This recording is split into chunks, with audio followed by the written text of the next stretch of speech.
Huwag mahuli, tutok na sa unang balita.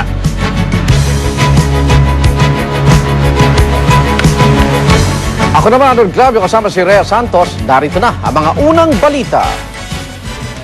Nakahanda na raw ang detention facility ng Senado na tutuluyan ni dating Agriculture Undersecretary Jokjok Bolante. Sa one-on-one with Egan segment ng unang hirit, sinabi ni Senate Sergeant at Arms Retired General Jose Balahadja na matapos turnover ng U.S. Marshal sa DOJ si Bolante, agad siyang ididiretso sa holding area ng Senado. Bahala na raw ang mga senador na magdesisyon kung kailan siya pakakawalan. Kumpiyansa naman si dating Senador June Magsaysay na mapaparusahan si Bolante sa umano'y pagkakasangkot ito sa multimilyong pisong fertilizer fund scam. May sapat daw silang ebidensya na nakalap noon para papanagutin ang dating Undersecretary sa mahigit 700 milyong pisong scam. Ginit naman ang abogado ni Bolante na walang jurisdiction ng Senado sa kanyang kliyente. Sa ibang balita, kinumpirma ng Embahada ng Pilipinas sa Russia na nasa Moscow pa ang mahigit 100,000 euros o halos 7 milyong piso na dala ni dating PNP Controller Eliseo de la Paz. Paliwanag ni Ambassador Victor Garcia, may mga proseso pa raw na kailangang tapusin bago maipadala ang pera sa Pilipinas. Inatasan na rin ni PNP Chief Director General Jesus Verzosa ang Directorate for Intelligence na makipag-ugnayan sa Russian authorities para alamin kung bakit hindi pa naisosoli ang pera sa bansa.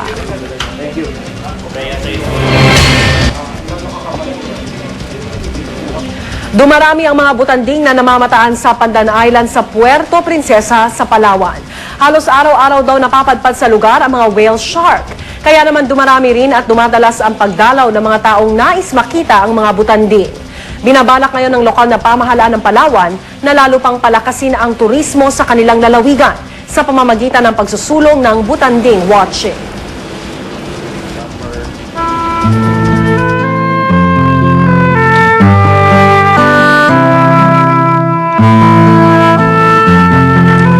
Wala pong dapat ipag-alala ng publiko sa magiging lagay ng panahon ngayong daas ay sa pag-asa ang pag-ulan kanina umaga ay dala ng tinatawag na early morning thunderstorms. Darito ang report ni Marvin Tumandao. Nagulat ang marami ng magising ngayong umaga na makulimlim ang kalagitan at maulan. Marami tuluyan ng amba para sa posibleng maging lagay ng panahon sa Nobyembre 1, ang araw ng pag-alala sa ating mga namayapang mahal sa buhay. Ayon sa pag-asa, walang dapat ikabahala. Wala raw bagyo at normal daw ang pangyayaring ito kanina na tinatawag na early morning thunderstorms. Nangyayari talaga yan dahil malapit tayo sa Manila Bay. Meron tayong sea breeze component o yung hangin na gagaling sa karagatan at saka yung hangin natin na mula dito sa lupa. Pag nag-merge siya, kaya nagkakaroon tayo ng convection ng early morning thunderstorms. Huwag din daw mag-alala sa lagay ng panahon sa mismong araw ng undas. Dahil sa pagtataya ng pag-asa base sa mga datos na mula sa kanilang weather stations at meteorological centers, fair weather o maaliwalas daw sa pangkalahatan ang magiging panahon sa susunod na 5 araw.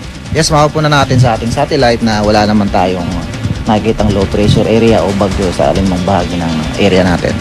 At kung umulan man daw sa bandang hapon o gabi ng undas, huwag pa rin daw mabigla. Mapupunan natin, mainit tayo.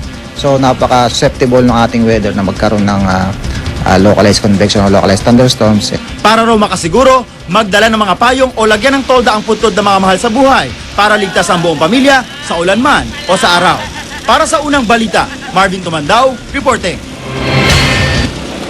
Kakaunti pa lang ang mga pasahero sa mga bus terminal pero mahigpit na ang ipinatutupad na security inspection. Narito ang report ni Bernadette Reyes. Ito ang karaniwang eksena sa mga bus terminal tuwing palapit ang araw ng undas. Mahigpit na seguridad, abalang mga tao, at mga iniiwang bagahe. Kaya naman karaniwan din ang mga nasasalisihang pasahero. Mapapayo ko lang po doon sa mga babiyahe ngayong araw na to, mag-ingat po sila. Ingat sila sa mga, kasi minsan dito marami ring mga salisi. Minsan kakausap-kausapin lang sila, tapos mamaya, yun na, wala na. Mawawala ng gamit, pabantayan, kunwari, magpapakilala ng kababayan nila. Ganun po ang karamihan ginagamit nila. Kahit na may mga gwardiya na nakabantay sa paligid, hindi ito seguridad na ligtas sa mga mapagsamantala ang inyong mga gamit. 4 na araw bago ang mismong araw ng undas, madalang pa ang mga bumabiyahing pasahero, kaya naman marami pang bakanting upuan sa mga bus. Pero ayon sa mga dispatcher ng bus, asahan na dadagsa ang mga pasahero habang mapalapit ang araw ng undas. Kaya naman kung babiyahe sa mga susunod na araw, magandang magpa-reserve na ng ticket kung aircon bus ang sasakyan. Sa mga ordinary bus naman, walang reservation. First come, first serve basis kasi ang sistema dito. Kaya naman kung mas maagang darating, mas malaki ang tsansang makakaupo pa. Pero kung sasabay sa dagsa ng mga pasahero, magbaon na ng maraming pasensya para hindi uminit ang ulo lalo pa kapag nagsimula ng magsikip ang daloy ng trapiko. Para sa unang balita, Bernadette Reyes reporting.